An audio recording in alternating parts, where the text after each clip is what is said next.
that song was beautiful. Oh, the gods, when you hit the gods, my goodness. Wasn't that amazing? Amazing. It was. Absolutely. That's hard for a singer to do with that full voice, and it was great. Thank you. It goes very well with my message here today. So, hello, folks. So nice to be here with you. The topic today is spiritual desolation, but don't go run screaming, because there's a lot of good messages that I have to give about this topic, and really how well the truth principles work. So happy to be able to testify that the reason we sit here every week, the principles of unity and other New Thought movements born out of the Transcendentalist movements are really, really powerful things, even more powerful than I knew, and they come out of the birth of what I call spiritual desolation. And even that I'm stealing from St. Ignatius, to be honest with you. I think he coined it first. So thank you, St. Ignatius.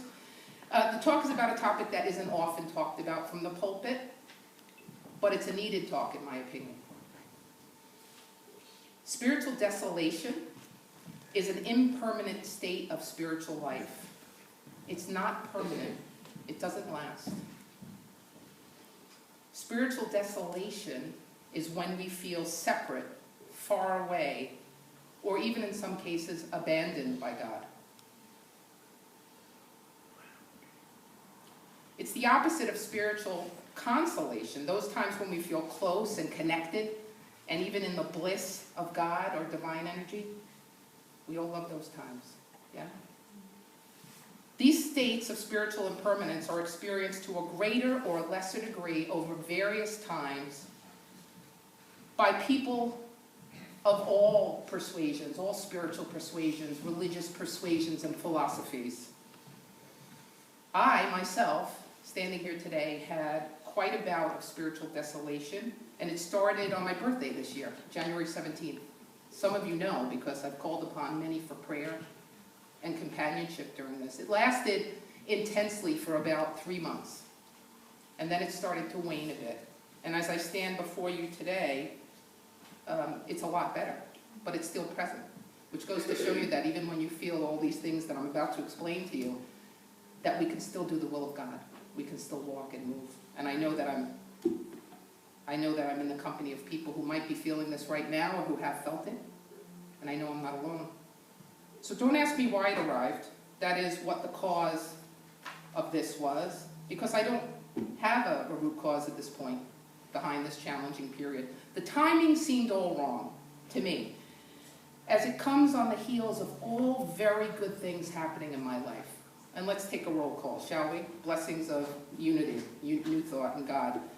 Being ordained by the University of Sedona and the University of Metaphysics as a minister, completing my master's degree and being awarded that, opening a wonderful, wonderful spiritual center. Pat Sardi is a member of the board down there in Rhode Island, really starting to do some good things down there for the central and southern communities of Rhode Island. My health is well. My friends and family are all reasonably well. I'm in a relationship that I never thought I could have been 50% of, but here it is. Thank you, God. I have a full-time employment, a loving support system, and even greater friends. A wonderful home, 3 different churches that I am associated with, all different, all wonderful, all feed me, all that I am a part of. As a matter of fact, I come back from a retreat last night from one of them, Church of the Holy Paraclete. Musical talent, my 3rd CD is done. It's in the hands of my mixer and my master, and it's even better because of what you guys have shown me and what Unity has taught me. Exercise regularly, tithe over 10%. I'm prosperous. I'm part of the wonderful UCCM choir. Truly is my favorite job. Doesn't feel like a job at all, to be honest. That's a tribute to the women who are part of that. I have prayer partners, 5 loving fur kids, a new car, a daily spiritual practice in which I truly get to know God better, playtime, and more, much more. I'm truly blessed. So what's the problem? To steal a line from my cousin Vinny, what's the problem? Why now does this spiritual desolation decide to pop up and stay for a spell? And further, why are all the things that used to work to pull me out of smaller, less severe times of desperation desolation, and depression in my life not work? Why aren't they working now? Did the blades of the tools become dull? Why now, God? What am I supposed to be learning? And where does this journey end? Does it end? Perhaps you, like me, if faced with these same circumstances, might start to panic. Am I going crazy? Am I sick? Am I ill? And then you might try rolling up your sleeves and muster up all the human power you can to try to fix it. As if you've never been acquainted with spiritual principles or unity church or new thought concepts.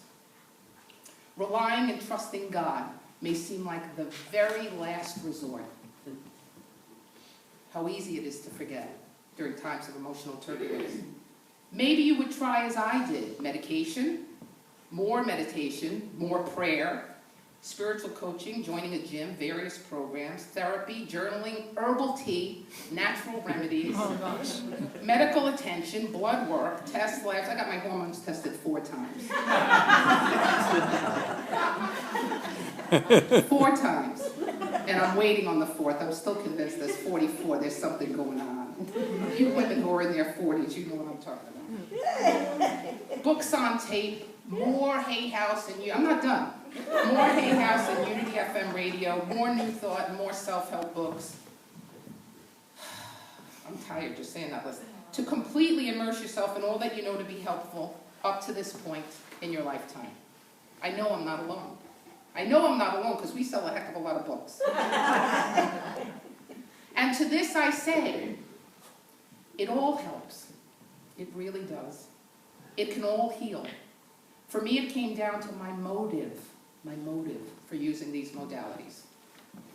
I did not want to feel what I was feeling. And who does? Who wants to feel desolate, barren, away from God and everyone else? Who wants to have all the color of their life drained out? The things that used to be fun are fun no more. Classic depressive symptoms. I'll tell you who. No one. No one wants that. But there I was, smack dab in the middle of all this stuff, and after wrestling with it and trying to fix it, I found something that would lead me through. Acceptance. Accepting it being exactly as it needed to be. Perfect. Perfect. It's the mystery of God. Because I always thought, couldn't we learn as much from the good times? And I think we can. I think we can. But it was not my path. And boy, how hard I was on myself. What was I missing? What didn't I learn? What didn't I study?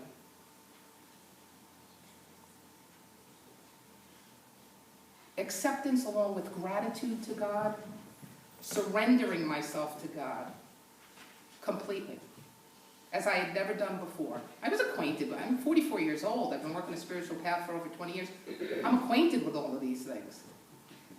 But as my charismatic friends say, new level, new devil. And I don't believe in the devil, but like a new ego, right? Like at the gym, you want bigger muscles, you need more weights. You need more reps. There has to be the natural tension. And boy, did I fight it.